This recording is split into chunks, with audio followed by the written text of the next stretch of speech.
Okay, good morning, guys. Nice to see you here. Welcome to anyone who's joining us online as well. Today is the fourth day of our 5-day course where I'm helping students to develop a foundation in the path to enlightenment. We're going to start with meditation like we do each morning, doing chanting and meditation. Then afterwards, I'm going to share this talk on what is Kamma and how does it affect me. This is the natural law that you're awakening to. And everything the Buddha teaches in one way or another is coming back to this natural law. But now we're going to go in and talk about it in detail where you can learn the 4 types of Kamma and how to extinguish your unwholesome Kamma, because by the time you get to enlightenment, you're no longer experiencing any unwholesome Kamma. Then we're going to take a mid-morning break, and then when we come back, I'm going to teach what is merit. And then at that point, I think we can just talk about our afternoon things, and we can probably finish up before lunch just like we have been doing, and we'll kind of talk about the field trip and all that kind of stuff and kind of help you understand what we're doing there. So if you'd like to join for meditation, I'm going to start with the chanting and then I'll come in with the guidance.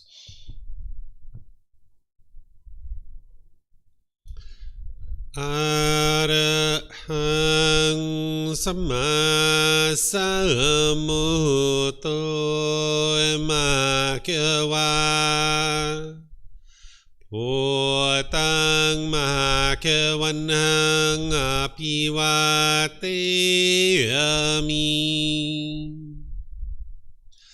Savakato Makawata Tammo Dhammang Namasami Supatipano Makawato Savaka Sangho Sanghang Namami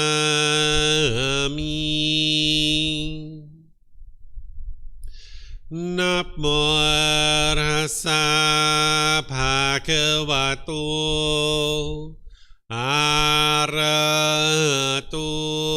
Samma Sambuddhassa Namo Rasa Bhagavato Arahato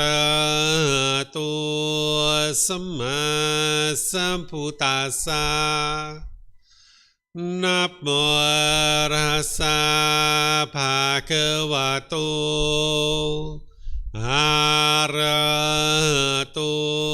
Samma Sambuddhassa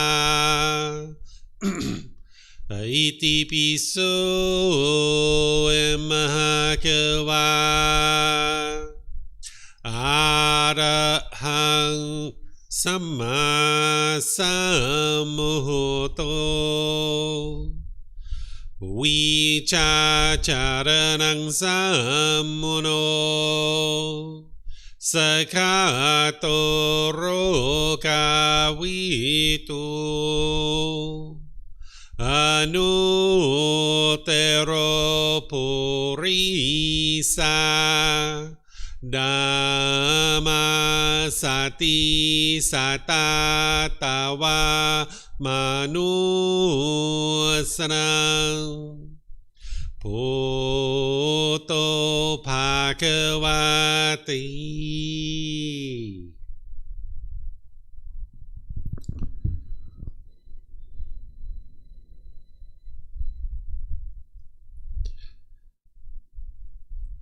This morning, I'm not going to provide any guidance for the meditation. Just focus on the breath. And anytime it moves off the breath, cut that off, let it go, and come back to the breath.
อะระหังสัมมาสัมพุทโธมะคะวะ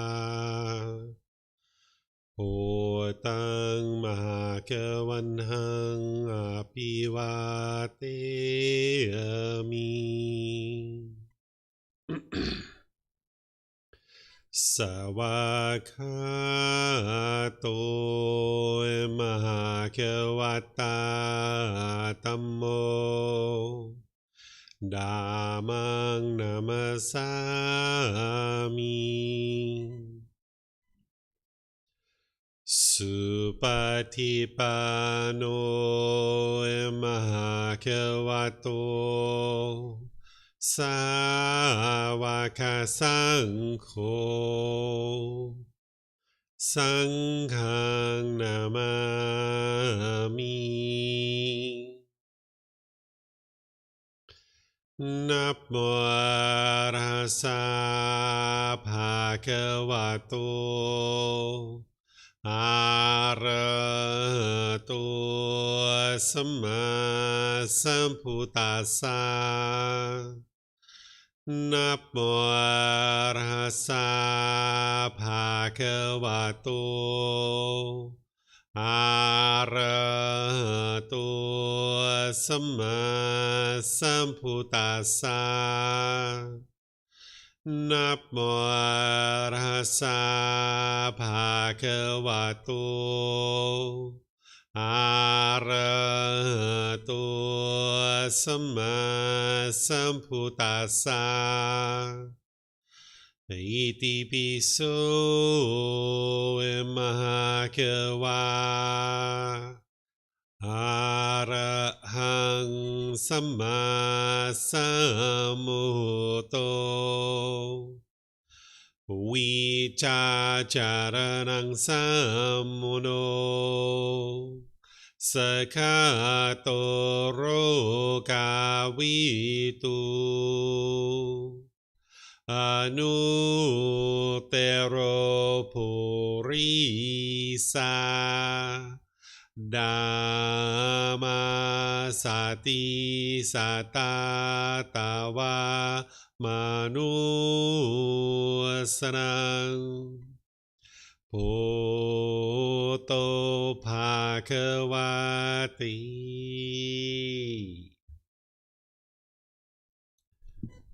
Okay, if you'd like to slowly make your way out of meditation.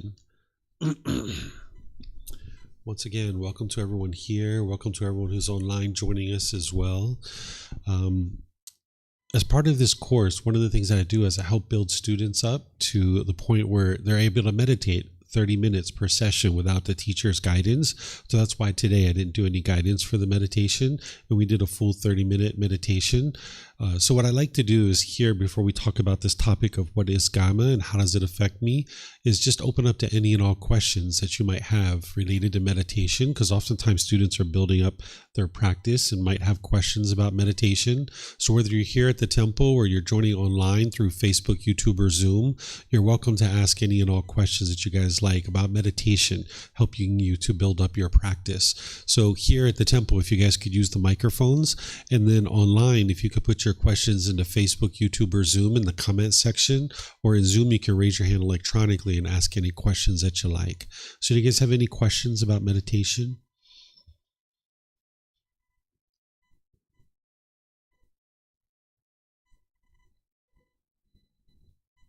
Okay, I'm not seeing any questions anywhere. Okay, so what I'm going to do is move into this first topic for this morning, which is what is Kamma and how does it affect me? This is a natural law that you're learning about, that the Buddha is helping you to awaken to. That's what it means to be able to get to enlightenment, is the Buddha is helping you to awaken. What it means to awaken is to cultivate wisdom. And this is the main natural law that you're cultivating wisdom about. Everything the Buddha taught in one way or another is coming back to this natural law. Now, some people refer to it as karma. You might have heard that. That's the Sanskrit language, but in the original teachings of the Buddha, he uses the Pali language, or at least the teachings that we have are in the Pali language. So people use the word Kamma because this is the Pali word that's referring to this natural law. This isn't anything mystical or magical. It's an actual natural law that you can see that is functioning at all times. In the unenlightened mind, the mind is unwise to this natural law. And that's why the mind goes out into the world, makes certain decisions, and we experience unwholesome results as part of the unwise decisions that one makes. But by learning and understanding this natural law in detail, you can cultivate wisdom about it. Now you can navigate the world peacefully. Just like the natural law of gravity, that we didn't have wisdom of this natural law when we were growing up, and we struggled and had difficulties with that. We fell down, we hurt our head, we bumped our elbows, we broke our toys. We had all kinds of difficulties with the natural law of gravity. The same thing is true about this natural law, that the mind in the unenlightened state is unwise to it. So it struggles and has difficulties in the world because it just doesn't understand the cause and effect relationship between decisions that you're making and the results that you're experiencing.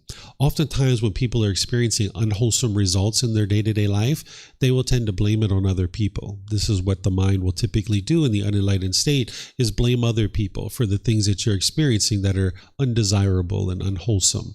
Or someone might say it's good luck or bad luck, or it's destiny or fate, or maybe it's God or some entity called the universe. As long as somebody subscribes to this type of thinking, they're never going to be able to cultivate the wisdom to be able to understand the true causes of why they're experiencing the things that they're experiencing, and they won't be able to make different decisions to experience different results. Because if there's anything that you don't particularly care for that's going on in your life, all you need to do is cultivate wisdom, make different decisions, and you will experience different results. So just like the natural law of gravity, we slowly cultivated wisdom about it, and we got to the point where we were able to tie our shoes. We looked at the surface of the sidewalk as we were walking. We stopped being so giddy and bouncing around as children, and now we're at the point where we can climb ladders, we can ride bicycles, we can get on airplanes and fly all over the world, because you might say that we're fully awake to the natural law of gravity. We never believed in the natural law of gravity. We saw the truth for ourselves, that it exists. And the same thing is true about this natural law. It's important that you don't believe it, but you see the truth about it. And what I'm going to do is I'm going to help you to understand the 4 types of Kamma, and then how to extinguish your unwholesome Kamma. Because by the time you get to enlightenment, you're no longer experiencing any unwholesome Kamma. You've completely eliminated all the conditions that are causing you to make unwise decisions. You've fully cultivated wisdom about this natural law. Because if an individual continues to think that it's good luck or bad luck or destiny or fate or God or some entity called the universe, or that it's other people that are causing you to experience the things you experience in your day-to-day life, then that means that you're stuck and you can't do anything to improve what you're experiencing in your day-to-day life, because you can't change any of those things. But when you come to understand the natural law of Kamma, it's very empowering, because you see that everything you're experiencing is a result of your decisions. And if you doubt that and you're not able to see that clearly, I can share a few things with you to think about and reflect on right now that will help you to be able to see that you are experiencing the results of your decisions. That you can ask yourself, who chose the location where you're sitting right now? Who chose the clothing that you're wearing right now? Who chose the hairstyle that you're wearing? Who chose whether or not you ate breakfast this morning? Who chooses the friends that you spend time with? Who chose the job or occupation that you have? Who chose the location where you live and you call this place home, right? These are all choices that you're making, and you're experiencing the results of the decisions that you make. And with a lack of wisdom of this natural law, you'll tend to make unwise decisions, and then you will experience unwholesome results. Just like when we lacked wisdom of the natural law of gravity, we made unwise decisions. We didn't realize, we didn't understand. But when we cultivate wisdom, then we can make wise decisions, and we will experience wholesome results. So if we were walking down the beach and the wind was blowing in our face and we were kicking up sand and the wind was blowing that sand back in our face and we didn't like that, we would realize, let me stop kicking up sand. I can just change my choice here. I can just change my decision, and I will experience different results. The same thing is true with this natural law, that once you understand it, if there's anything that you don't particularly care for that's going on in your life, you cultivate wisdom, you make different decisions, and you'll experience different results. But if it's good luck, bad luck, destiny, fate, God, entity called the universe that doesn't actually exist. And then if it's other people that's causing what you experience, you can't do that. So this is very empowering to be able to understand the natural law of Kamma. So just some basics about this natural law, and then we'll go in and talk about it in detail, is that it's a natural law that exists in functioning at all times in every moment. It's affecting all beings, whether they're aware of this natural law or not. It doesn't matter whether you're aware of it, it's still affecting you, just like the natural law of gravity. As a child, we weren't aware of the natural law of gravity, but it was still affecting us. This natural law is cause and effect, or action and result. It's the results of your decisions. It's essentially a sequence of events. If this word Kamma translated to just one English word, I would just use that English word because it would be easier for everyone to understand, but it doesn't. So I still need to use this word in the Pali language, that it's cause and effect, or action and result. It's the results of your decisions. Whenever you make a decision, it's going to produce a certain result. And as I mentioned, every being is being affected by this natural law, whether they're aware of it or not. And everything the Buddha taught in one way or another is coming back to this natural law. There's no being or entity that's overseeing the functioning of this natural law. It's just happening as a result of your intentions, your speech, and your actions. Certain decisions that you're making, you're going to then experience the results of those decisions. It's not a system of punishments and rewards, or it's not about who's at fault or who's to blame. It's nothing mystical or magical. One of the best ways to think about it is just a sequence of events that whenever there's a decision that's made and that's put out into the world, now you're going to experience a certain result from that decision.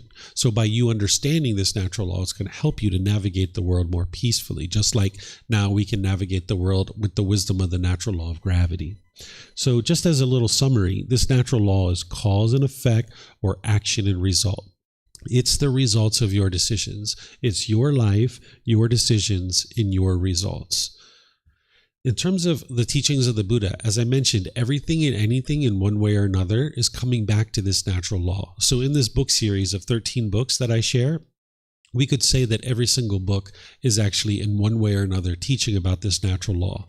But in volume 6, there's teachings from the Buddha that are assembled that are all about this natural law, and it goes into detail about the natural law of Kamma. But like I said, the entire book series could be said that this is the natural law of Kamma, because everything the Buddha is teaching you in one way or another is coming back to this natural law. There's other natural laws that he taught, but the natural law of Kamma is kind of like the umbrella, and the other natural laws are kind of underneath of that, right? And these are two teachings from the Buddha on the natural law of Kamma that it's important to understand at this point in time as you're starting to approach the natural law of Kamma to understand it. So I'll share these with you.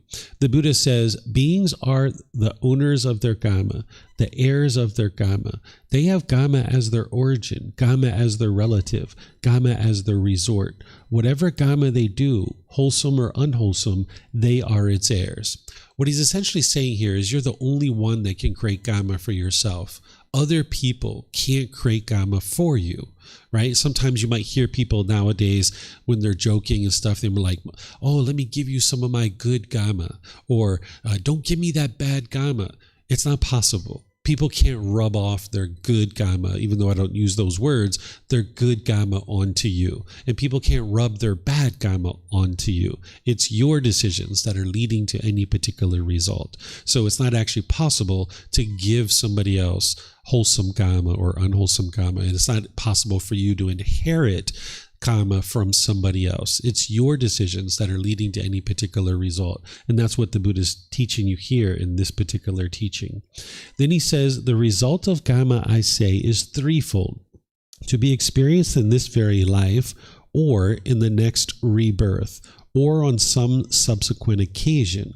So I understand that some of you may not have independently verified the cycle of rebirth yet, but this is something that you can independently verify. All the teachings of the Buddha, in one way or another, are independently verifiable. There's no belief in the teachings of the Buddha. You aren't believing a bunch of things and then hoping something good happens for you when you die. You're learning, growing, and developing and cultivating wisdom to get to enlightenment now in this life. So this cycle of rebirth is something that you can absolutely independently verify, but most people don't have the wisdom of how to do that. So that's why in volume 11, chapter 105, I share 17 different criteria of how to independently verify the cycle of rebirth. So even though you might not have independently verified the cycle of rebirth, what the Buddha is helping you to be able to understand here is that you can't run and hide from your Kamma. Any decisions that you make, wholesome or unwholesome, you are going to experience the results of that, either in this life, the next life, or some future life. Ultimately, if you get to enlightenment in this life, you've extinguished all your unwholesome Kamma, so there isn't going to be a next life. And that's part of what's helping you to be able to do that, that there isn't any unwholesome Kamma to be experienced in a future life. So that's the mind getting to enlightenment, and that's why there isn't any future rebirths, because the mind's extinguished all its unwholesome Kamma. So if somebody gets to a point where their mind's enlightened and they've extinguished all their unwholesome Kamma, there isn't any future rebirth. But if somebody still has unwholesome Kamma by the end of this life, there's going to be rebirth, and they'll experience that. Not as a punishment or a reward or anything like that, but just a sequence of events, of things that is going to occur. So you can't run and hide from the Kamma that you produce. So any decisions you make, you're going to experience the results of that.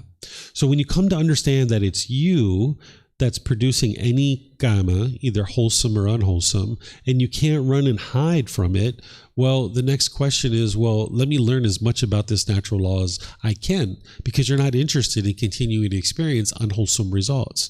Like I mentioned, if you were walking down the beach and you were getting sand blown in your face, you'd be like, what am I doing that's leading to this sand being blown in my face? Because I would like to change this. Oh, I can just stop kicking up sand. Wow, this is very good, right? So that's what I'm going to now help you to do, is understand the 4 types of Kamma, because this is what's going to ultimately help you understand how to eliminate all your unwholesome Kamma. So there's 4 types of Kamma: wholesome and unwholesome Kamma. Then there's old Kamma and new Kamma. What wholesome Kamma is any decisions that you make that are harmless. When you make harmless decisions, it's going to produce wholesome Kamma. When you're making harmful decisions, it's going to produce unwholesome Kamma. Now remember, as part of the Four Noble Truths, you understand that you can't cause somebody else to be discontent. You can't cause somebody to be angry or frustrated, because you know that your mind causes your own discontent feelings based in craving, desire, attachment. So if you're getting angry, frustrated, irritated, annoyed, or any of these other discontent feelings like guilt, shame, fear, stress, anxiety, loneliness, boredom, any of these kinds of things, your mind's causing that itself. That's the same thing that's true for everybody else. They're causing their own discontentedness too. So you can't cause someone else to be discontent, but you can cause them harm. When you're causing harm, it's causing harm to someone's physical body, to their material possessions, or to their reputation.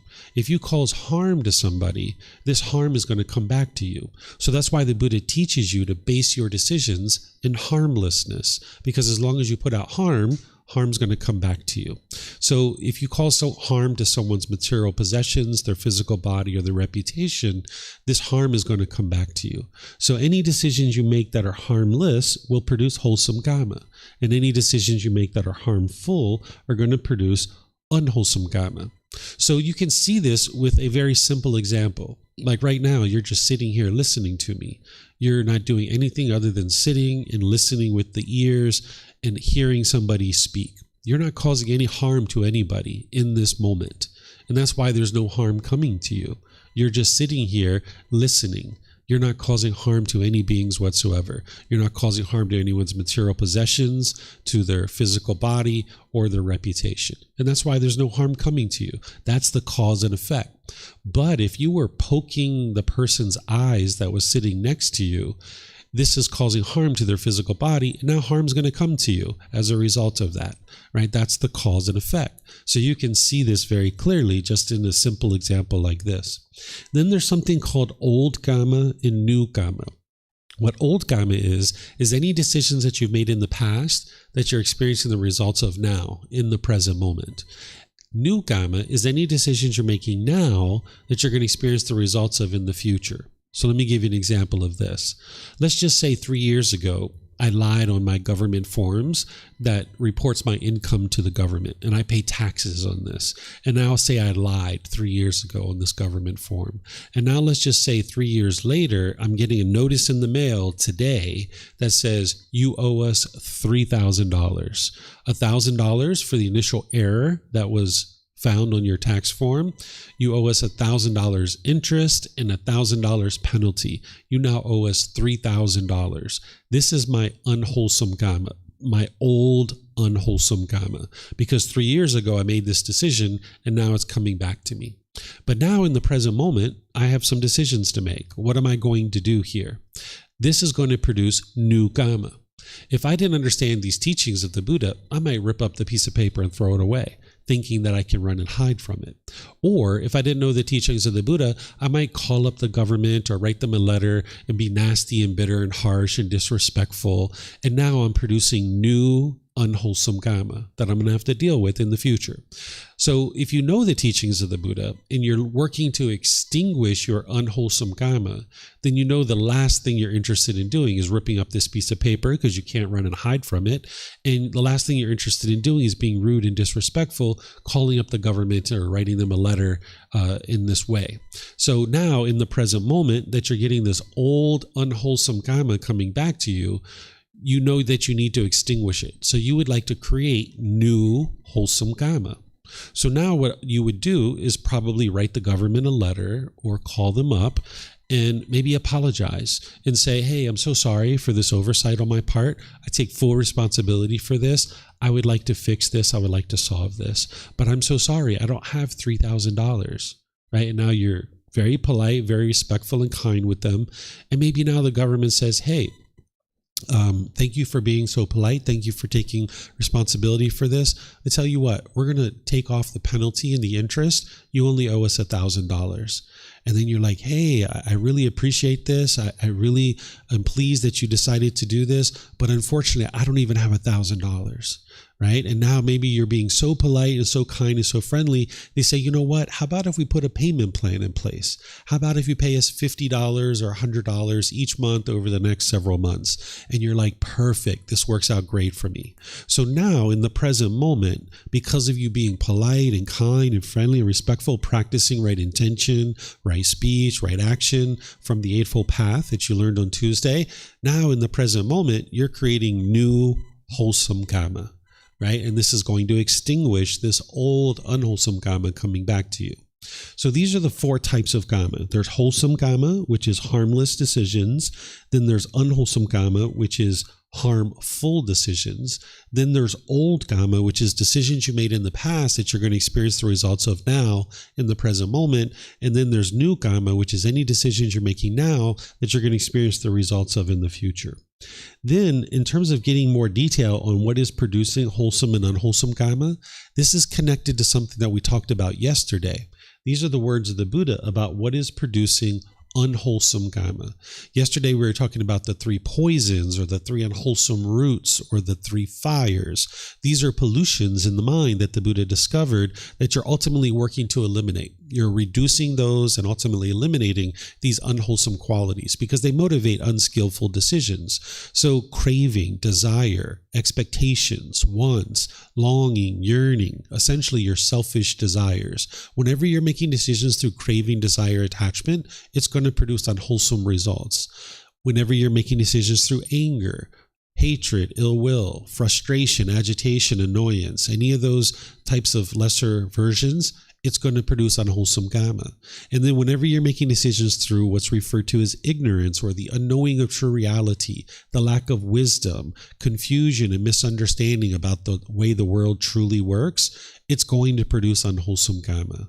And you can see this for yourself because remember, the Buddhist teachings aren't about belief. You can look at situations where you've experienced unwholesome results in your day-to-day life, and you can see that you are making decisions through craving, anger, or ignorance. And if you're making decisions through all three of these, it's really producing unwholesome results for you or unwholesome kamma. So that's why on this path, you're gradually working with all the techniques the Buddha taught to gradually diminish these pollutions that are in the mind. Then what's producing the wholesome kamma are the wholesome roots. generosity, loving kindness, and wisdom. You're gradually working to increase these in the mind so that more and more you're making decisions through generosity, loving kindness, and wisdom. Generosity is the giving and sharing of more that is strictly required in any given situation, such as your time, effort, energy, and resources. And you're doing this without any expectation of anything in return. And whenever you're doing this, it's going to produce wholesome Kamma for you. Then there's loving kindness. Loving kindness is a genuine interest in seeing all beings be well, active goodwill.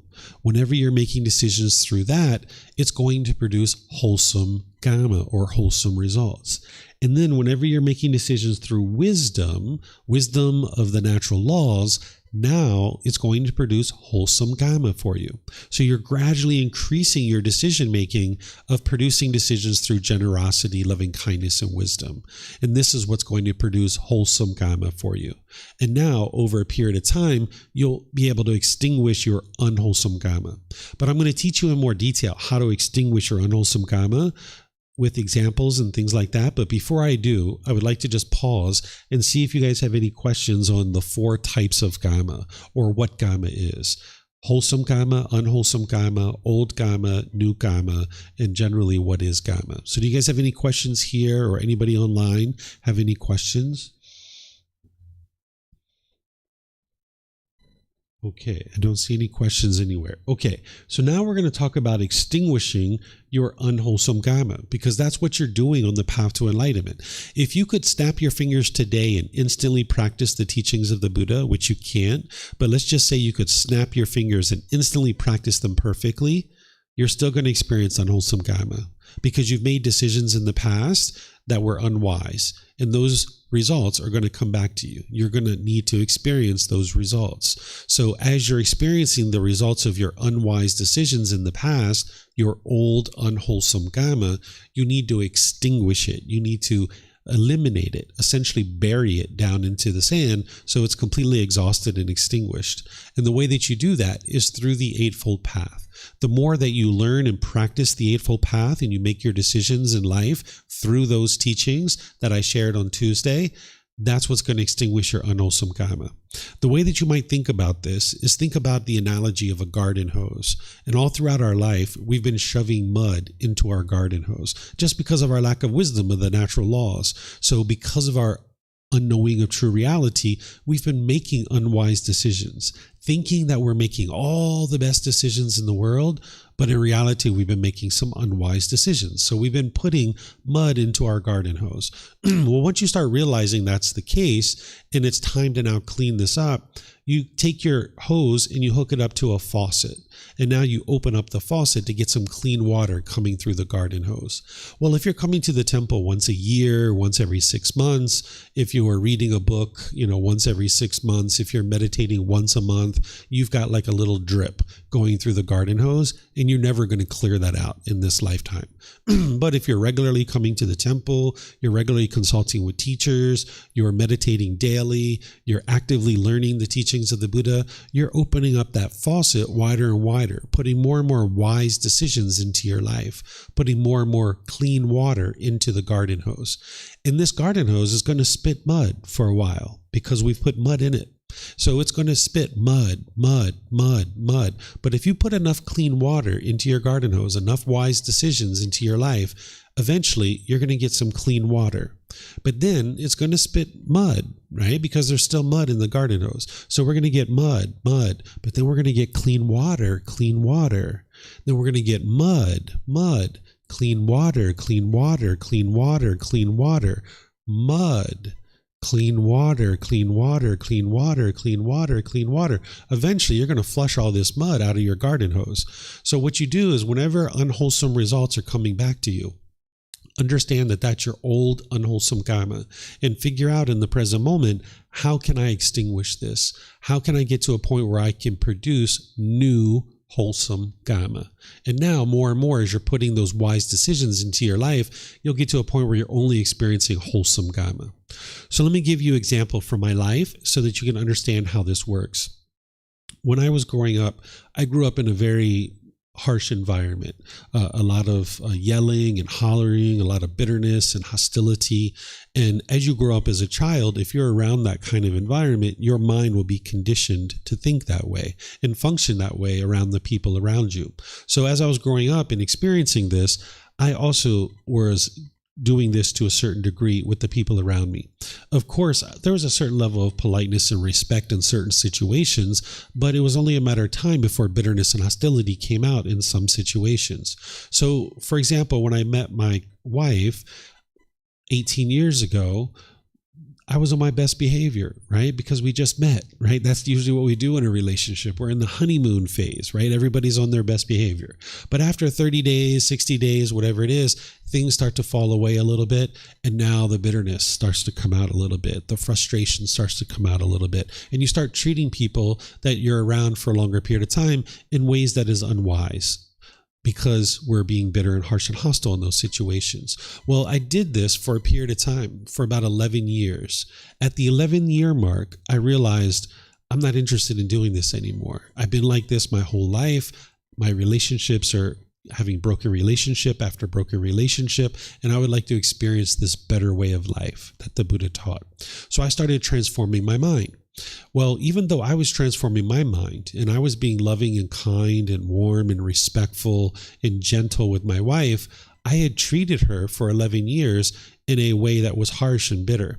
So even though I was being loving and warm and gentle, she was still being bitter and harsh and hostile with me.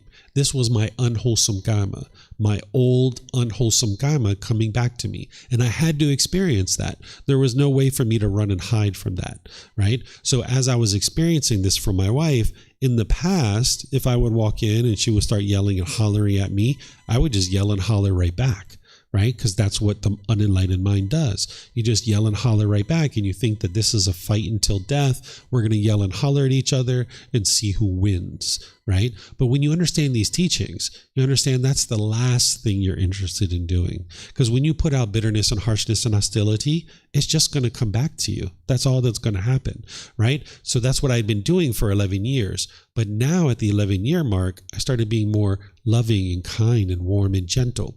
So if I would walk into the house and my wife would yell and holler at me, I would just walk away, right? No need to sit there and argue and yell. No need to even listen to what it is. Her mind's not in the proper place to talk and have a discussion. So I would just walk away, right? And now, after doing that for several weeks, my wife could see, he's not angry anymore. I'm the one who's angry, right? And she started realizing that she needed to work on her mind, right? So then after I started gaining more composure of my mind, I would walk in and she'd be yelling and hollering and screaming at me. And I would just listen to her sometimes. And then I would just say, okay, dear, thank you. And I would why her and I would walk away, right? I might even say, I love you. And I would walk away, right? And then sometimes I would come in and she would be yelling and hollering and screaming about something. And she would be telling me how terrible of a husband I was. And she would be telling me all these things from the past that I had done. And I was like, you're right. I did do those things. Those were all unwise decisions. I was very horrible. I shouldn't have made those decisions. That was wrong of me. But what about now? What am I doing now? And she's like, now you're calm and you're friendly and you're polite and you're respectful. But in the past, you weren't like that. And I was like, okay, thank you, dear. I love you. And I'd walk away. Right? So slowly but surely, she could see that it was her mind holding on to these experiences from the past, and she hadn't let them go yet. But over a 1.5-year time frame, her mind ultimately let go, and she started being loving and kind and warm and gentle. It was a slow process. Initially, it was frequently that she was being angry, but then over time, they started spreading out wider and wider and wider to the point where now it's been many years and there's no arguments, there's no hostility, there's no bitterness or anything in our relationship. But I had to experience that 1.5 years of her being bitter and harsh and hostile to me in order to extinguish that karma. And the way that I did that is through being loving and kind and warm and gentle.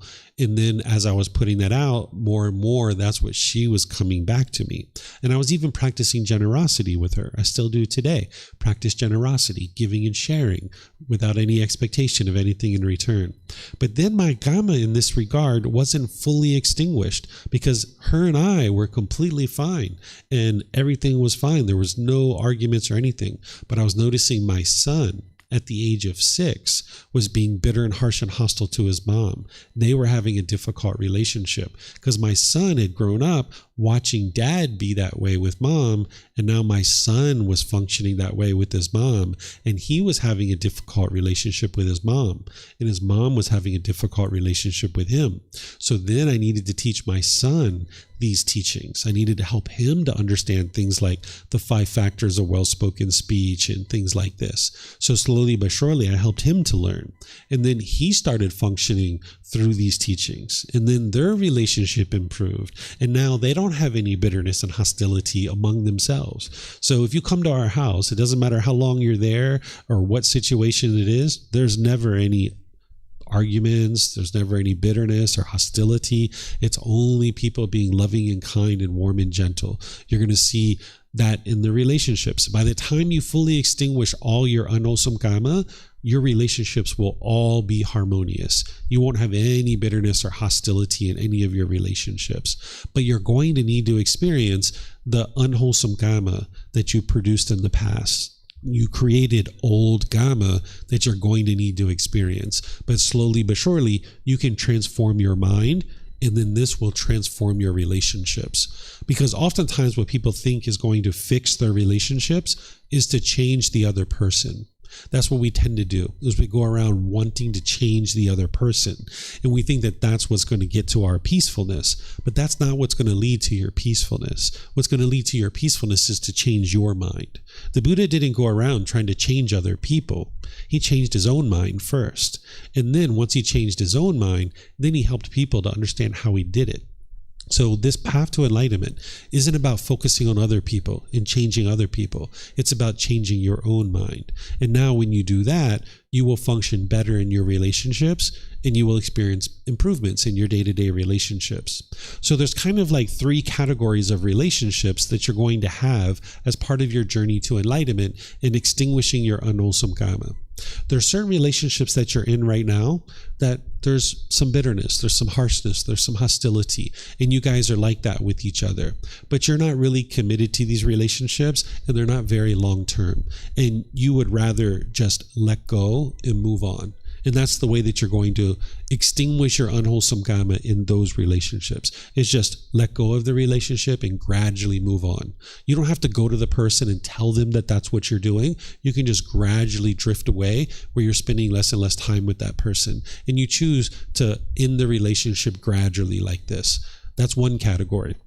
The second category of relationships are people that you're having difficulties and struggles with, but you're committed to the relationship and you'd like to see it improve, like with my wife. And what you're going to do is you're going to focus on your own mind first, training your own mind. Then you're going to be able to perform better in the relationship and function better. And this is going to improve the relationship that you have with that person because you are now functioning differently in the relationship. Then there's a third category of relationships. This is brand new people that you've never even met yet. You don't even know their names, and you'll only ever be loving and kind with those people whenever you spend time with them. And now that's all that you'll ever experience coming back to you in that relationship. So you need to think about this as you go through life and you are looking at the relationships that you have.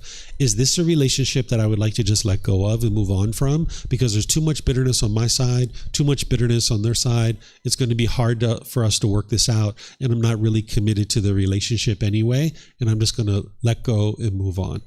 Or is this the second category where somebody I'm more committed to and I would really like to see this relationship work long term, but I realize I need to do some work on my own mind first. And I'm going to do that work through training the mind, and then I'm going to be able to be better in this relationship.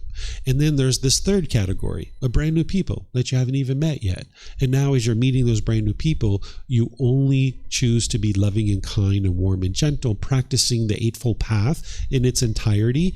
And now you'll only experience wholesome results in those relationships. So this is how you clean up your relationships and extinguish all your unwholesome Kamma. So do you guys have any questions on this about how to extinguish your unwholesome Kamma? No questions? Okay. All right. So one last thing on this topic, and then we'll kind of end this topic here.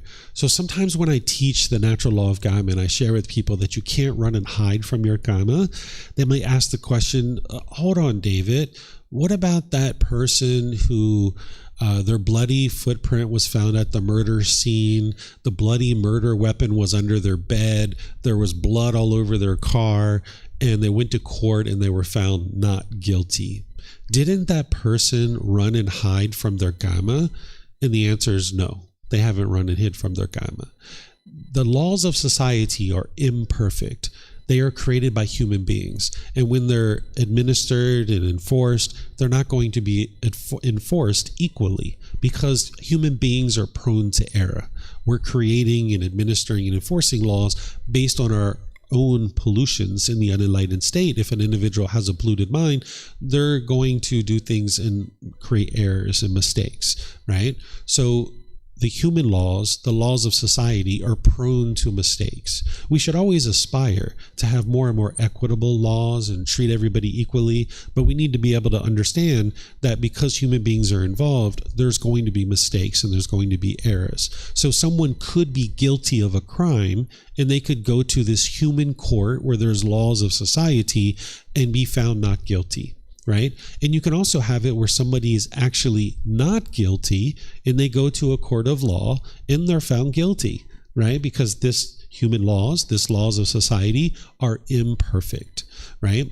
But this individual has not escaped their Kamma. They're still experiencing it, but you just might not be understanding all the aspects of Kamma. Whether you're going to prison or not for that murder is only one aspect of your Kamma. There's other aspects of your Kamma that you're experiencing if this was actually truly happening. So what I'm going to share with you is taking this example of somebody who has actually murdered someone, but they went to court and they were found not guilty. Here's some of the things that this person is experiencing because of their Kamma, the cause and effect relationship of having chosen to murder another human being. Because in order to murder a human being, there needs to be a certain amount of craving in the mind. There needs to be a certain amount of anger or ill will towards that being. And then there needs to be ignorance, or this unknowing of true reality, the lack of wisdom, right? So in this situation, this individual making those decisions, they're producing a significant amount of unwholesome Kamma that they're going to need to deal with. Some of the things they're going to experience is a bad reputation in the community, right? Because the news has gotten out, right? It's all over the news. People are sharing it from person to person to person. People are realizing that you're being accused of murder, right? Then this individual can experience sickness, disease, physical and mental pain in a shortened lifespan. The way that this is occurring, it's nothing mystical or magical. It's that if you have enough craving, anger, and ignorance in your mind to kill another human being, then that means that you have a lot of discontentedness in your mind. You're going to have a lot of stress, a lot of anxiety, certain guilt and shame and fear and things like this. And those things that are in the mind is putting strain on the physical body. So the heart, the lungs, the liver, the gallbladder, all these different functioning of the body, it's not going to function so well because the mind is so polluted and it's having all these stress and anxiety and all these other discontent feelings. It's putting strain on the physical body. And now you can experience sickness, disease, physical and mental pain, as well as a shortened lifespan. Then if this individual had enough craving, anger, and ignorance to kill another human being, it's not like all the rest of their relationships are completely harmonious. They're having those same craving, anger, and ignorance in all their other relationships. So they're going to be experiencing hostility, aggression, fights, and even potentially being killed themselves in the relationships that they're in. They can also experience a loss of income and wealth, because to go away to court and defend yourself on a murder charge is very expensive. So you're going to lose a certain amount of income and wealth to have to be able to do that. And then they're going to have difficulty in their relationships, right? Whether it's their neighbors, their coworkers, their friends, their families, they're going to have lots of different difficulties in those relationships too. Because if you had enough anger and ill will to kill somebody over here, again, it's not like all the rest of your relationships are going wonderfully. You're having difficulties and struggles in those relationships as well.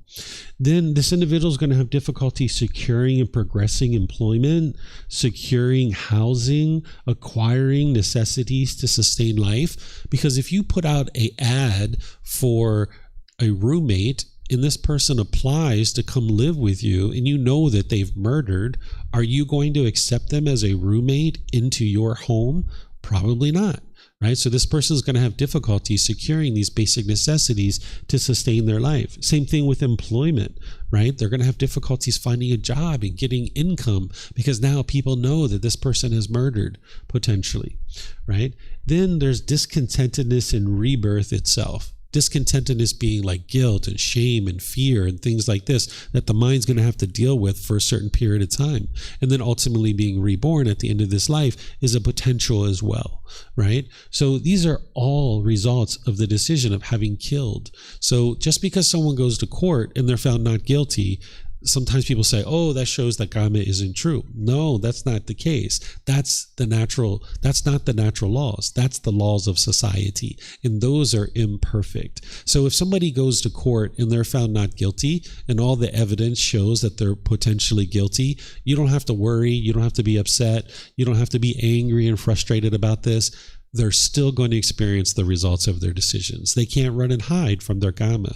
You just might not be there to see it when it's happening because you're not part of this person's life, but they are experiencing the results of their decisions. You can be sure of that. And not only can this happen where people go to court who are guilty and found not guilty, but you can have people that are not guilty go to court and be found guilty. Some situations where that could occur is, let's just say I was in a gang from like the age of 18 to 25. And during this period of time, I was killing and stealing and maybe I was selling drugs and stuff like this, doing all these unwise things. And now let's just say I was never caught for any of those kinds of things. But then at the age of 25, I decide to get out of the gang and I leave the gang. And now I'm 26, I'm 27, I'm getting farther and farther away from this gang. But in this situation, maybe the gang has gone out and they killed somebody, but somehow it gets pinned on me, even though I'm not even associated with the gang any longer, right? And now I go to court. I wasn't even there. I didn't even commit this murder, but I'm found guilty. Right? This is my Kamma because all those years from the age of 18 to 25 where I never got caught for all the things I did, now I'm experiencing the results of those decisions. I'm actually going to court and being found guilty of something that I actually didn't do. But I did all these other things that I never got caught for. And now here I am, I'm going to experience the consequences of those decisions, right? So you can even have these kinds of situations occurring too. So the natural law of Kamma is functioning at all times. It's affecting everybody, whether they're aware of it or not, and you can't run and hide from it. And it's important to be able to see that the laws of society is not the natural law of Kamma in its entirety, that this law is imperfect because it's created, administered, and enforced by human beings, and we're prone to error, particularly in the unenlightened state because of the mind's pollutions of craving, anger, and ignorance. Okay, so this is the natural law of Kamma. Any questions here on this topic? All right, no questions.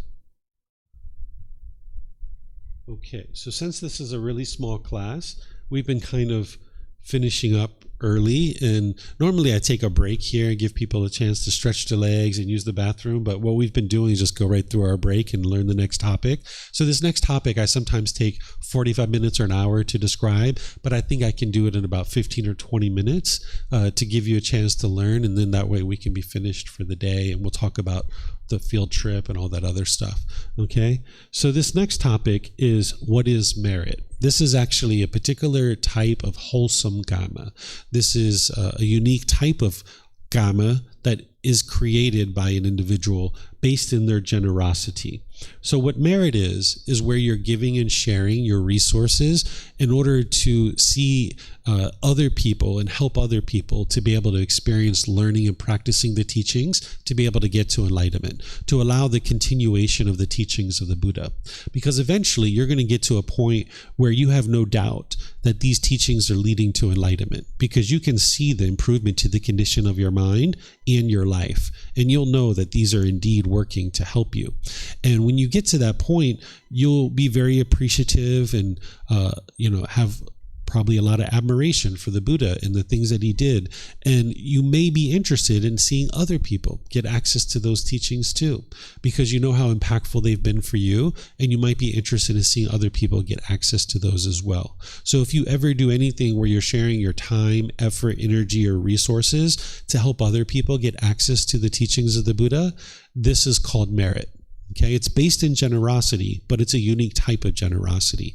In order to get to enlightenment, you're going to need to practice generosity with lots of people, not just in order to help people get to enlightenment, but you're going to need to practice generosity with your family and your friends and your coworkers and even people you don't even know. You're going to need to practice generosity, because that's training the mind to let go. Right? That's part of what you learn, is that the mind is holding on and craving permanence. And what you need to do is train the mind to let go, because that craving for permanence is what's causing the anger, the sadness, the frustration, and all these other discontent feelings. So not only is the meditation and all the other teachings training your mind to let go, but so is generosity. So I've got this little image that I created in order to help you to understand this. So generosity is something that every enlightened being, anybody who even gets to the first stage of enlightenment, is going to need to practice generosity, because the mind in the unenlightened state will be somewhat selfish. It'll hold on to things very tightly. It won't want to share with other people. This is how the mind functions in the unenlightened state, because it functions very much like an animal. An animal doesn't want to share with others. When it has food, it'll hoard it, and it won't let other animals to eat its food. But as human beings, we can evolve beyond that, where we're willing to share with other people, right? So if you're practicing generosity, where you're giving and sharing with the people around you, all you need to do is ask yourself this question to determine whether or not it's merit. Was this an offering to a teacher to support the continued sharing of the Buddhist teachings, helping others to attain enlightenment? If the answer is no, then you're experiencing these benefits. You're eliminating craving, desire, attachment within your own mind, because you're training your mind to give and share with others. And you're generating wholesome Kamma towards the progression of your own enlightenment by eliminating the selfishness. You're producing wholesome Kamma in this situation. But if the answer is yes, that this generosity that you're practicing is to an individual to help the continued sharing of the teachings of the Buddha, you're still getting those benefits where you're eliminating craving from your own mind, and you're generating wholesome Kamma by eliminating the selfishness. But you're also helping others to gain access to the teachings of the Buddha, so that more and more people can experience this improved mental state in getting to enlightenment. This is what merit is, that you're helping others to be able to experience this enlightened mental state by getting access to the teachings. So basically, everything you see around you at this particular time is all based in merit. The land that we're on right now at one time was owned by a Thai person, and they donated it, right? They decided, hey, these teachings have been very impactful for me, and I would like to see other people get access to these teachings. So somebody donated this land and said, here, you guys can build a temple here. And then a bunch of people came together over 500 years ago, put together the resources, and they started building this temple complex. And now we've got all these different buildings around, right? This was over 500 years ago that this temple was created. And then slowly but surely, people have added to that. This building that we're in now was built in 1972. It was originally the headquarters for ordained practitioners all throughout Chiang Mai. When I came into this classroom several years ago, it was very run down. It was really old and dilapidated and deteriorating. And as I was teaching here, more and more students decided that they would like to fix it up and make it look nicer. I was using this really old, beat-up projector that could barely be seen, and students were learning, and they were like, hey, we'd like to buy you a new projector. Can we buy a new projector? Sure, there you go. People bought a projector. We used to meditate in here and would be sweating like crazy. Even just sitting here meditating, I could feel the sweat rolling under my shirt. And we decided to put in air conditioning. This was an offering of generosity from somebody. And slowly but surely, students have decided to add things to our space, whether it's meditation cushions or carpets or microphones and sound systems and bookshelves and curtains and all these different things. This is all generosity that people have practiced because at one point in time, they experienced benefits with the teachings of the Buddha, and they would like to see other people get access to the teachings and make the environment more comfortable for them. So everything and anything you see around you right now is all from generosity, all merit that somebody produced based on being interested to see other people get access to the teachings. So that's what merit is. Okay. So what generosity does is it helps to eliminate craving, desire, attachment from the practitioner's mind. It trains the mind to let go. The Buddha refers to this as eliminating the stain of selfishness from the mind. He calls it a stain because the mind holds on to this and it's like the mind's polluted. As you develop more and more confidence in the Buddha, the teachings, and the community, this is where, as people are eliminating more and more of their doubt, they usually feel more and more comfortable in giving and sharing with others because they can see that these teachings are leading to an improved condition of mind and an improved condition of your life. There is a misunderstanding around this whole topic of merit that you will see even here in Thailand, is that sometimes when you make offerings to ordained practitioners or teachers, they will gesture for you to get this little urn of water. And then after you've given them the offering, the idea is that you pour this water out into this little bowl and they will be chanting. And their thought is that you're transferring your merit to somebody else, typically a dead relative. That's the way they think, is they think like, okay, maybe uncle or mom or dad did a lot of unwholesome things in their past. They're dead now. And now you're going to make offerings that are going to benefit them. This isn't possible. If you understand the natural law of Kamma, you know that that's not possible. And if you understand merit and generosity, you also understand this isn't possible, because the benefits of producing merit is that you're practicing generosity to enhance the quality of your mind and eliminate your craving, desire, attachment, eliminate your selfishness. You can't transfer that benefit to somebody else. It's just not possible. So there's several misunderstandings within the Buddhist community, even here in Thailand, where they're not understanding the true teachings of the Buddha and what he actually taught. He never taught the transference of merit to another person. He taught that your mind is what's experiencing the benefit, that you're enhancing the quality of your mind. And as you saw with the natural law of Kamma, you can't produce Kamma for somebody else. It's just not possible, right? So there's this misunderstanding that you will see sometimes people do. So if you go somewhere and they do that, it's up to you whether you choose to pour that water out or not, but that is not doing anything like transferring merit, like people might think that it's actually doing. It's not possible to do that. When the Buddha talks about making offerings to people, he talks about 3 things that you should practice as the donor and 3 things that you should look for in the recipient, in the person that you're making an offering to. Because if you can think about the lifetime of the Buddha, by the time he was dead and ended up teaching all those 45 years, there were countless people who were around him and learning his teachings, but not everybody was practicing the teachings closely. So he encouraged people to make offerings to individuals who are practicing the teachings closely. So he says, if you're going to make an offering, and he's talking to a woman here because this woman was asking him a question. He said, the donor should be joyful before giving. While they're giving, the mind should be calm and confident. And then after giving, they should still be joyful. What he's teaching you here is how to protect your mind. That if you're going to make an offering to someone, you would like to think through that offering and make sure that you're making a wise decision. Because if you give somebody too much of something, then you're not going to have what you need in order to sustain your life. But if you don't give to anybody and you're not sharing any generosity, your mind's going to be selfish. You'd like to come to the middle with your generosity. So if you put some thought into any offering that you're going to make to someone, you can be joyful in whatever it is that you're going to offer. Then when you're making an offering to someone, you'd like to be calm and confident, not shaken up. And then after you make your offering, you would like the mind to still be joyful. This kind of protects the mind from remorse. If you get to the end of your offering and you're like, oh, I gave too much. Why did I give so much? Now I'm not going to be able to take care of the things that I need to take care of. Or if you get to the end of your offering, you're like, oh, I should have gave more.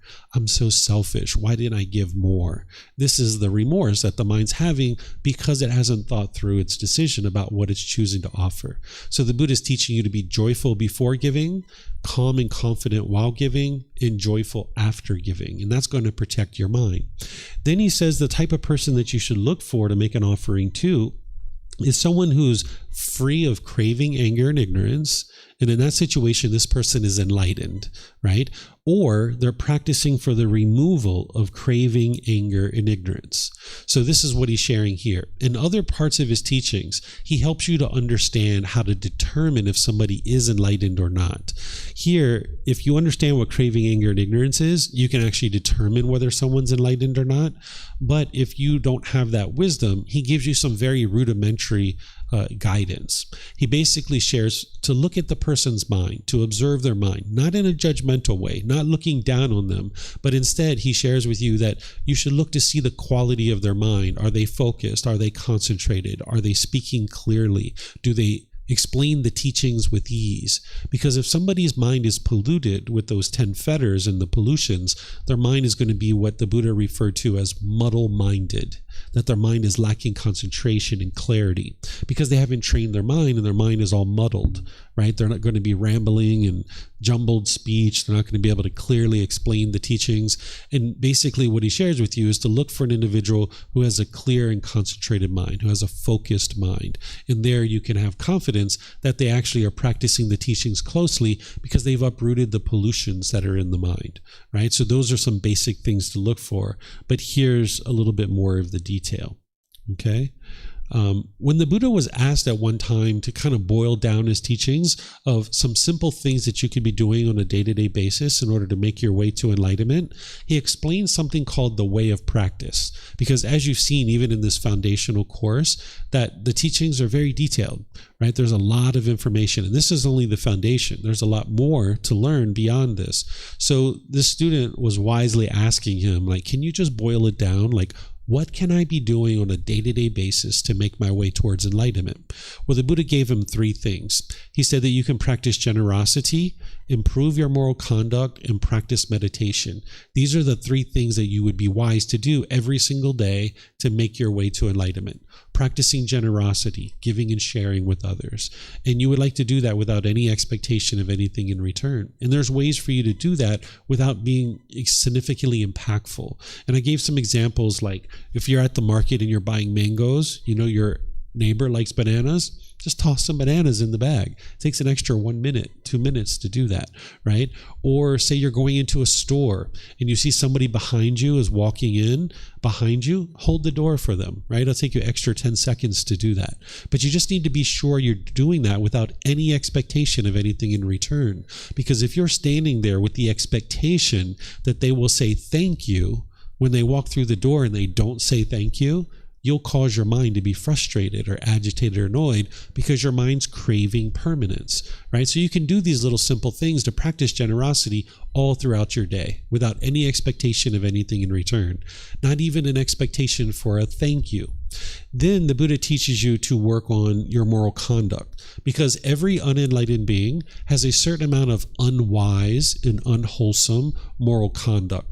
And as long as you're putting that out, it's going to produce harm, and harm's going to come back to you. So you need to shut down your unwise and unwholesome moral conduct. It's kind of like if you have a pipe that is busted and spewing oil all over the world, Well, you're not going to go clean up the mess on the floor first. You're going to shut down the oil pipe and make sure you're not continuing to spew oil all over the world. So in terms of cleaning up your unwholesome kamma, you're not going to go clean up what's on the floor first. You would like to shut down the oil pipe first, right? And then go clean up your old unwholesome kamma that's coming back to you. So the Buddha teaches you to improve your moral conduct with right intention, right speech, right action, right livelihood, that you improve the way that you interact with others in the world. And this is going to shut down the new unwholesome kamma production, right? So improving your moral conduct.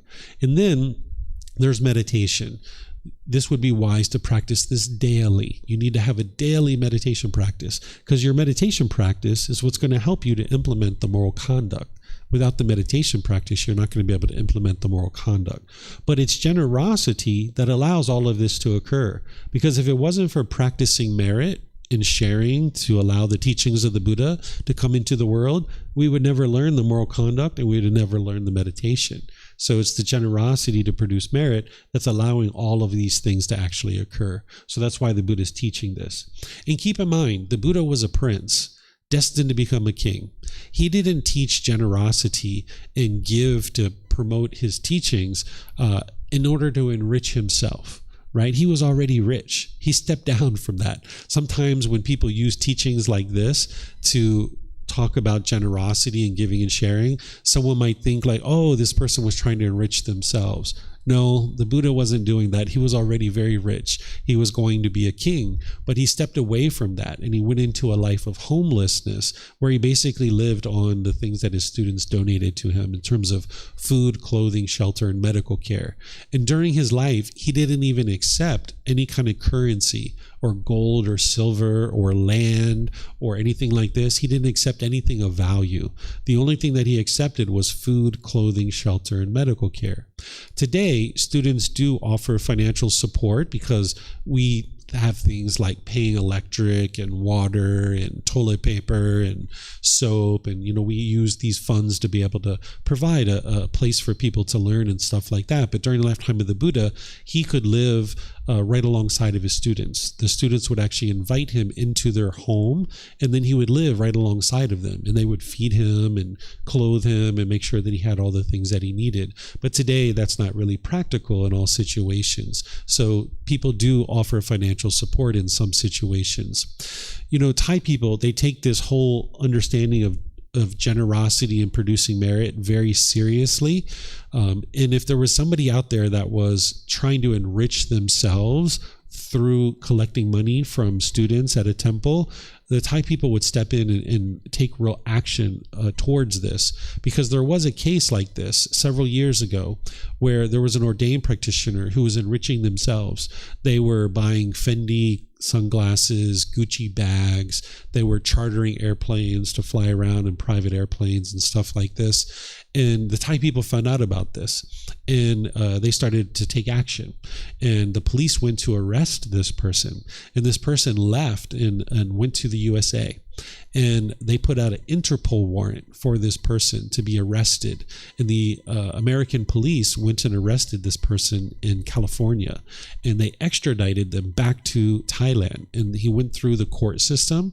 He was found guilty of fraud, and they sentenced him to 20 years in prison, right? So the Thai people take this very seriously, that if somebody's sharing the teachings of the Buddha and helping people to be able to understand that generosity is important, the Thai people know that that person would use a small portion of those funds for themselves in order to meet their basic necessities, but they would also be sharing things with other people to be able to help them get access to the teachings. So what you should see by a teacher who's practicing the teachings the way the Buddha taught is you would see them, yes, maybe collecting donations and support, but they would also be giving back to their students. You should see a center that is well equipped to be able to host classes and retreats and courses. You should see that that person is making themselves available to help people to get access to the teachings.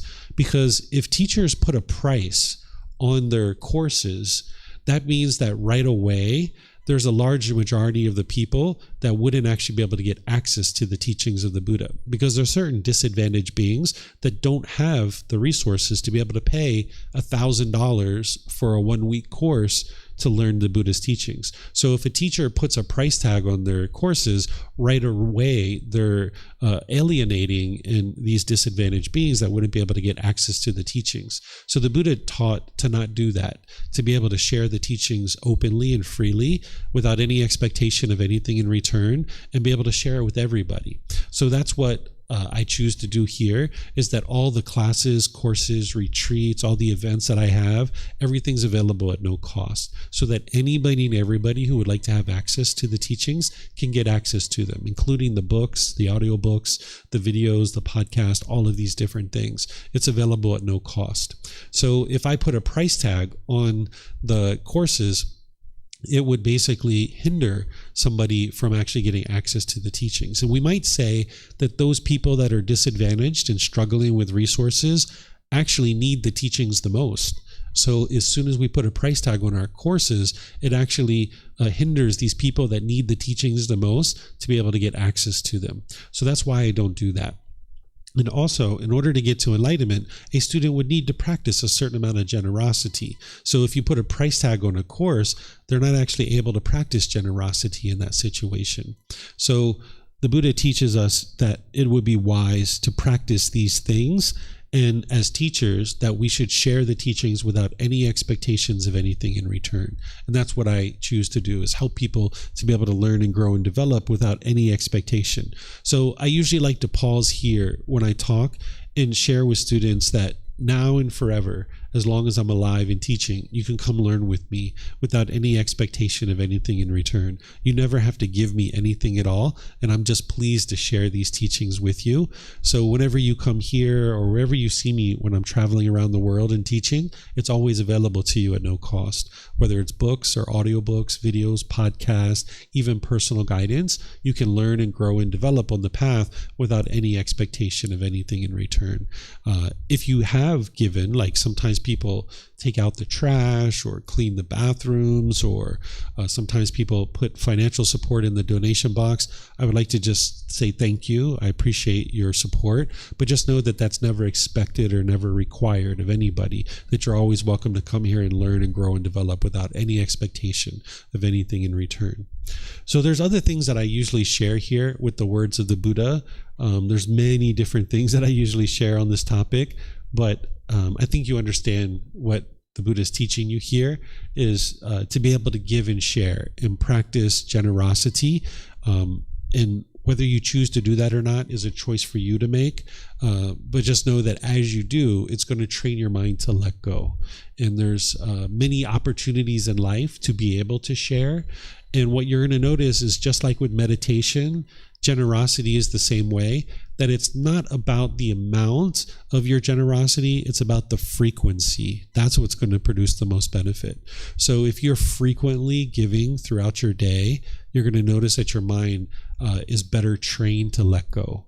Whereas if you were going to give $500 once a year to an orphanage, that's not going to be as beneficial as giving $1 a day, because your mind is going to have to let go more frequently of that money, and it's going to help your mind to be trained better. So it's not about the amount, it's about the frequency. And it's the same thing with meditation as well. So anything on this topic? Yeah, you have questions? For those of you guys online, you can put that into Facebook, YouTube, or Zoom, or you can raise your hand in Zoom and ask any questions that you like. Yes, I have a question about what you just...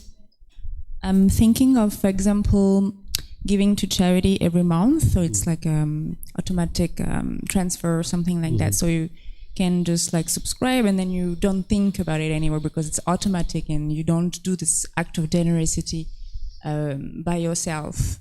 So would it be then better to practice it like and doing it like myself every month? Yeah, it would be. But oftentimes those automatic payments or donations, they usually send you an email confirmation so you can see that it's been done.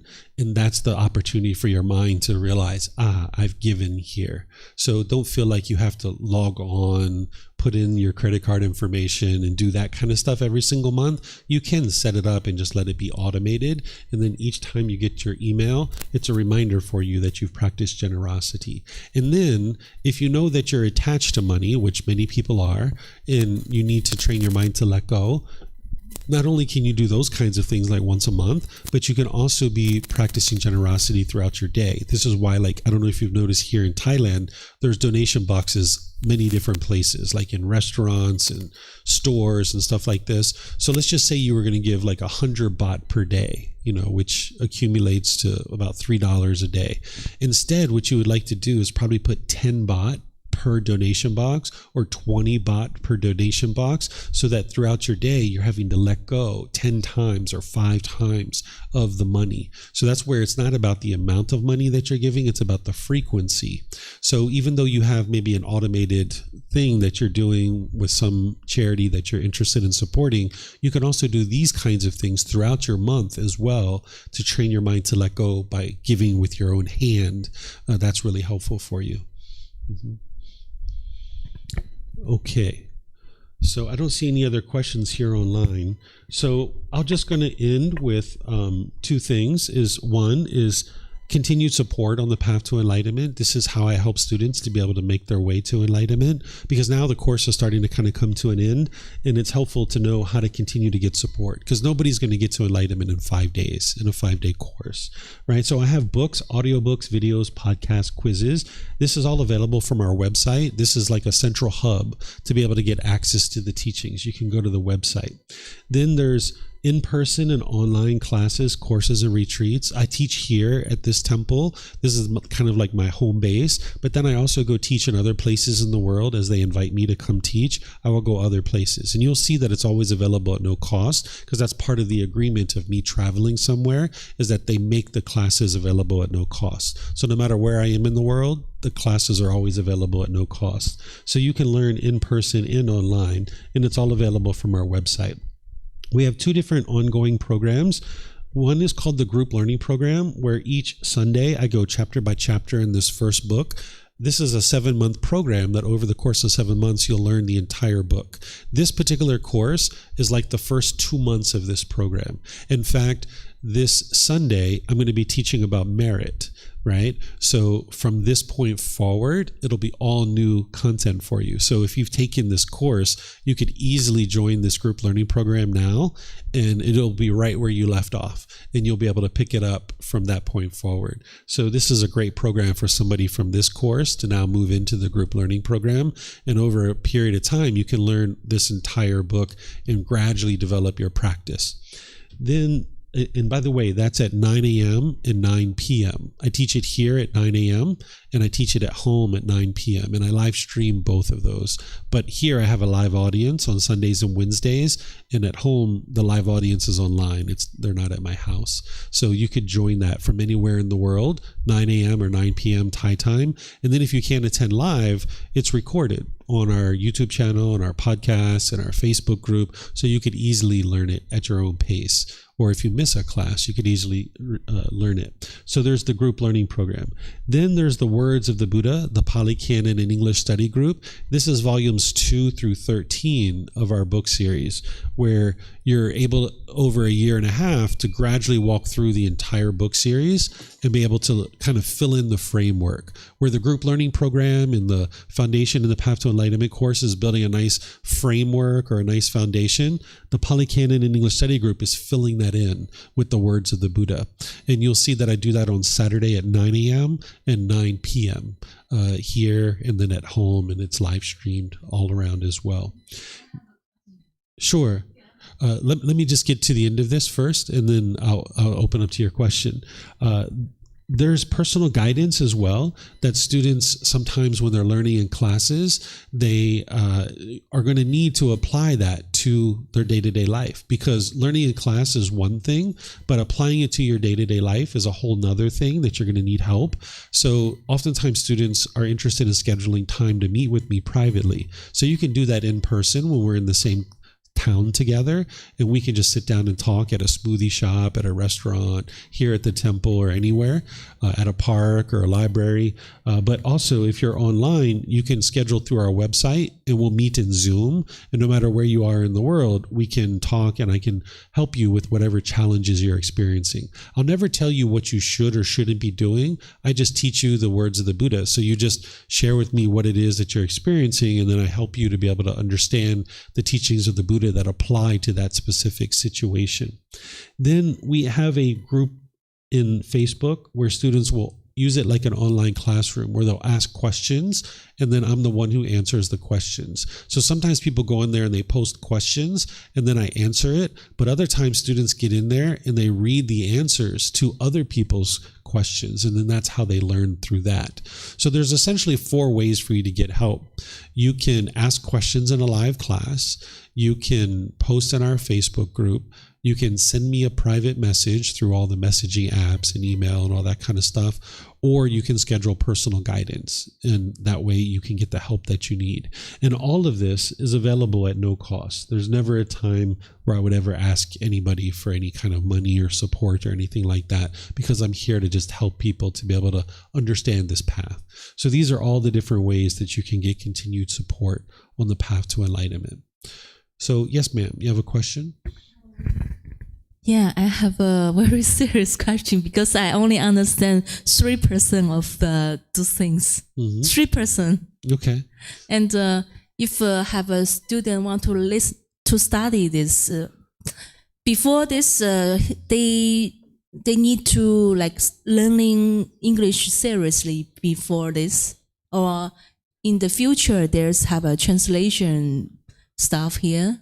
If someone's going to learn with me, they would need to know English, because I don't know any other languages detailed enough to be able to teach the teachings of the Buddha. But there are some students, many of my students know other languages, so they're like translating the books that I share. So like I have the Spanish version of this first book over here, and there's other versions that people are creating. Like there's a student who's translating it into Hindi right now. So I can't teach in those languages, but I have some resources that students are making available. But if they were going to study with me, they would need to speak English, because I don't speak any other languages well enough to be able to teach the teachings of the Buddha in those languages. So everything is volunteering. Volunteer. If they would like, yeah. I mean, it's not required, but there's like a student who volunteered to translate into Spanish because they learned with me for a period of time. They experienced significant improvement, and they would like to make the teachings available for people in the Spanish language. And they said, "Can I translate it?" And I said, "Sure, go ahead, translate the book. I'll provide whatever support you need." And they translated the book, and now I just make it available on our website. It's free here. People can get it by just reimbursing us for the printing cost. And now people can read in Spanish, but I can't teach them in Spanish. So it's helpful for those people who can't speak English. They can at least read the books and learn a little bit that way. Yes, and what's your life purpose? Mine? Your life purpose. I don't think of it as a purpose, but I think about it as, what I'm choosing to do. What I'm choosing to do is spend the rest of this life sharing the teachings of the Buddha, helping people to be able to understand how to get to enlightenment. Because this enlightened mental state, it's very transformative for your mind and for your life, and being able to get to the point where you never experience any discontent feelings any longer is the most impactful thing you will ever experience in your entire life. And I'm interested in seeing countless people experience that. And through doing that, I'm interested in seeing the teachings of the Buddha be restored back into the world in the way that the Buddha taught them, because now we're 2,500 years after the death of the Buddha, and there's so many misunderstandings in the world that people aren't actually studying with his original words. So I'm interested in seeing his original teachings be restored back into the world so that countless people can get to enlightenment. I don't think of this as a purpose, but I think about it as this is what I'm choosing to do, because I understand the impact of what this would mean for the world. Good vision. Okay, so typically, you have a question? Yeah, I just have a question about the your live streaming at 9 a.m. and 9 p.m. do you also go through the rest of the volumes that you have, the books? Yeah, that's the Words of the Buddha, Pali Canon English Study Group. We study volumes 2 through 13. Okay. It takes a year and a half to go through that. Right now, we're finishing up volume 11, and we're going to be restarting this program in January. You don't have to start at the beginning. You can actually start. Sometimes people go from this course right into that program. So you could do that. The Saturday morning class I do here, and we usually only cover about 2 or 3 chapters per class. The evening class that I do at 9 p.m. on Saturdays, we cover 10 chapters. And those students tend to be people that have been studying with me for a really long time, and people that are really interested in learning the teachings of the Buddha deeply will tend to gravitate towards that class. So if you'd like to join the Saturday evening class, that might be a good place for you at 9 p.m. And sometimes people, they can't make the class, so they just watch the recording or something like that. But that would be the class to learn all the other volumes. Mm-hmm. Okay, so the other thing that I typically teach as part of kind of wrapping up Thursday that I usually teach in the afternoon is this topic of how to integrate the teachings into your day-to-day life. Because what you would like to do is get to the point where you're attending weekly classes, either in person or online, because you like to trickle the teachings into your mind slowly but surely. Because if you learn in a class like this, okay, you've learned something, but if you don't integrate it into your day-to-day life where you're regularly, consistently learning, you're not going to have the ability to produce enough change to be able to see the real improvement to your mind and your life. So if you have either regular weekly classes that you take, either in person or online, and then attend in-depth training like this as needed, this will be the way to bring the intellectual understanding of the teachings into the mind. Then if you're going to read this first book, which I suggest everybody start with this first book, you'd like to just read it like 10 or 20 minutes a day. If you sit down and try to read like an hour or 2 or 3, it's kind of too much for the mind, because you need to independently verify the teachings. It's not just about getting to the end of the book. It's about independently verifying what it is that you're learning. So if you read just like 10, 15, 20 minutes a day, it's like taking a small bite of pizza and chewing on that and digesting it. Whereas if you took a big, huge bite, it would be really hard for the body to digest it. So you'd like to take these little small bites. Then I suggest you develop a daily practice of generosity, where you're regularly practicing generosity each individual day. Then develop a practice of improving your moral conduct, understanding you need to pay attention to that based in the Eightfold Path of right speech, right action, and right livelihood, because you need to shut down the oil pipe that's spewing oil. Then you'd like to be working on building up a meditation practice, understanding you're not in a race with anyone, you're not in a competition with anyone, it's your own independent practice, and gradually building and growing with that. And then as needed, seek guidance from a teacher. That's what you would like to be able to do gradually, slowly, but surely. So this is the way to integrate the teachings into your day-to-day life and really build up your practice more and more and more. So this is everything that I usually share today. And then the other thing is the field trip tomorrow. That tomorrow we're going to meet here at 9 a.m. And then I'm going to take students out to Wat Umong and Wat Doi Suthep. One is a forest temple and one is a temple up on top of the mountain. These are 2 different branches in the Thai tradition of Buddhist teachings. It's called Dhammayut and Dhammagai. Some people refer to it as the forest tradition and the city tradition, although all the temples aren't in the city. About 90% are this version of the city temples, where 10% is the forest temples. So I take students to both of these temples, these 2 different types of temples in one day, so that you can learn the artwork, the architecture, and the symbolism of a temple. And then it's kind of like the temple walls speak to you and help you to understand more about what the teachings of the Buddha are. So it's kind of like a classroom without walls, where I walk students around on a tour and I teach them as we're going around the temple. So I start here at 9 o'clock, and then we go to Wat Umong Then we spend about an hour and a half there. Then we go eat lunch on the mountain at a hill tribe restaurant. Then we go into Wat Doi Suthep, and we usually get back here around 5 o'clock, give or take, in the evening. And what students usually do is, depending on how many people are here, we usually put money together and we rent one of those red trucks, or sometimes it's more. Now is a low season, so probably won't be that many, but sometimes we have to rent 3 different trucks. And then they drive us throughout the day to all these different places. And the cost ends up being about 200 to 300 baht per person for the trucks. And then your lunch and things like that. So if you have like 600-800 baht, maybe 1,000 baht in your pocket, you would be just fine for the day, because there's snacks and drinks and all of that stuff all along the way. You'd be completely fine for your entire day. And then, like I mentioned, we get back here usually around 5 o'clock. And tomorrow evening at 6 p.m., we have what's called Temple Movie Fun Night, where we have a popcorn machine, we pop some popcorn, we watch a movie together, we sit back and relax. It's a social event. It's kind of like a party where we come together each Friday for a movie night or game night or things like this. So if you like to kind of hang out with some of the students socially, this is a good opportunity to do that. Tomorrow we're going to watch a movie. It's actually a modern movie. We have been watching a bunch of documentaries about Buddhism. So now we're going to watch this modern movie. It's called Everything, what is it? Anything, Everything, All at Once, or something like that.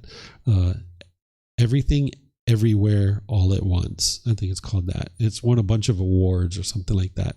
So we're going to watch that movie tomorrow. So that's an option for tomorrow. So if you like to come to that, there'll be people here that aren't part of our class that'll go out on the tour, and we'll pick it up tomorrow for that. So do you have any questions on the tour? Everybody's welcome. Anybody's invited. Mm-hmm. I don't have a question about the tour, but more about that. Oh, okay. Yeah. Mm-hmm. You have questions on this? Yes, about developing a practice of wholesome moral conduct using the Eightfold Path as your guide. Do you have any advice to also, like, how to integrate the Eightfold Path, because it's also long and there is a many do there from the 1 to 8. So like a daily practices to begin to. Yeah. So you need to do it gradually, right? Because you can't just snap your fingers and instantly practice that stuff. But oftentimes people focus a lot on meditation. If you go around to a lot of these temples and retreats, they spend a lot of time on meditation. You can't meditate your way to enlightenment. It's not possible. The Buddha used to teach right view first, the Four Noble Truths. He would teach that first. The second thing he would teach is the moral conduct. He actually wouldn't even teach meditation at the beginning. He would teach a brand new student moral conduct. So he taught you to focus on that second.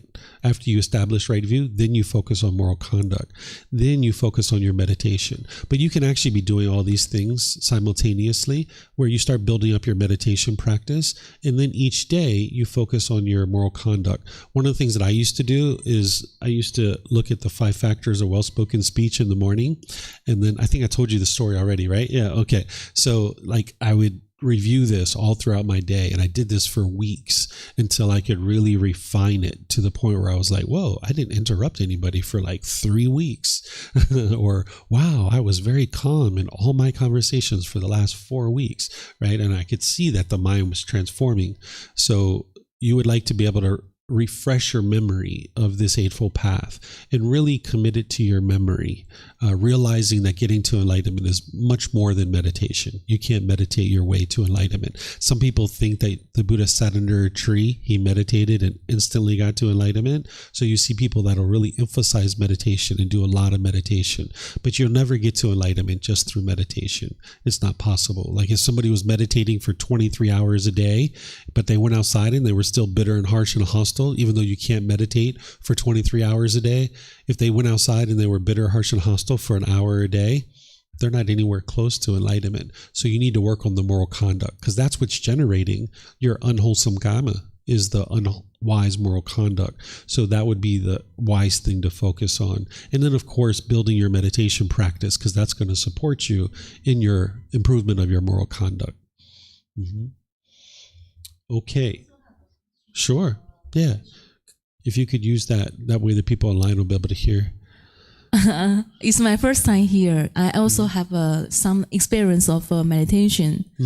One of my experience of meditation is like I feel the real me separation with the physical body and separation with the mind. One of my experience, and it's very difficult for like a consistent with it. Like I'm not the physical body and I'm not the mind. I'm consistent with it. It's very difficult. Yeah, this is in line with what the Buddha taught on the universal truth of non-self, to realize that this body is not you and this mind is not you, that there actually is no you, right? What the mind does in the unenlightened state, due to what's called personal existence view, is it will cling to your self-image and your self-identity, thinking that this is who you are as a person. But now you can only be content and peaceful if you're being perceived by others the way you want to be perceived. So if an individual clings to their physical body as who they think they are, when they go out into the world and they spill something on their clothing, they'll be embarrassed because they're not being perceived by others the way they want to be perceived. So part of the process of getting to enlightenment is to let go of any clinging to the physical body or the mind as who you think you are as a person. It's not just in meditation that you need to be able to do this. You need to be able to do it in your day-to-day life too. So if in your meditation you're noticing the separation of the body and the mind and how these are two separate things, this is helpful, but there's more teachings that you're going to need to understand in order to fully realize non-self, is realize that this body is not you and this mind is not you. So realizing those things is like the truly experience, the experience of your own self, not just from the mind, knowing that it's different reality. Yeah, it's not an intellect. There's a portion of it that's intellectual, that you need to have the intellectual understanding. Then there's the reflection, to be able to reflect and see that it's true. But then there's the practice in your day-to-day life to be able to go out into the world. And if somebody says something agreeable to you about this physical body, like, wow, that shirt looks so beautiful on you, it brings out the colors of your eyes, you don't get all excited and happy about that and conceited about that. But then also when someone comes around and says something degrading and disparaging about this physical body, you don't feel frustrated or agitated or annoyed either. So that's part of the practice. But you need to start with a certain amount of intellectual learning so that then you can reflect to verify whether it's true or false. But then you need to practice in your day-to-day life of training your mind to not cling to this body and experiencing pleasant feelings or painful feelings just because somebody's saying something about this body. Thank you. You're welcome. Okay. So I don't see any questions anywhere else. So what I'm going to do is just in class here. Typically, we go to the afternoon and stuff, but since it's been a small class, we're just going to end here. So thank you for your interest in learning and growing and developing. As you guys would like to learn more, there's plenty of opportunities for you to do that. You can see it on our bulletin board here. You can check our website. You'll be able to see all the different opportunities to learn and grow and develop on the path to enlightenment. So we're going to pick things up tomorrow morning at 9 a.m. with the tour. So if you guys would like to go out on the tour together, you're welcome to be here at 9 a.m. tomorrow. So whatever you choose to do today, have a very lovely and wonderful rest of your day. Perhaps we'll see you in a future class. Sawadee Kap. Sawadee Kap. Satu.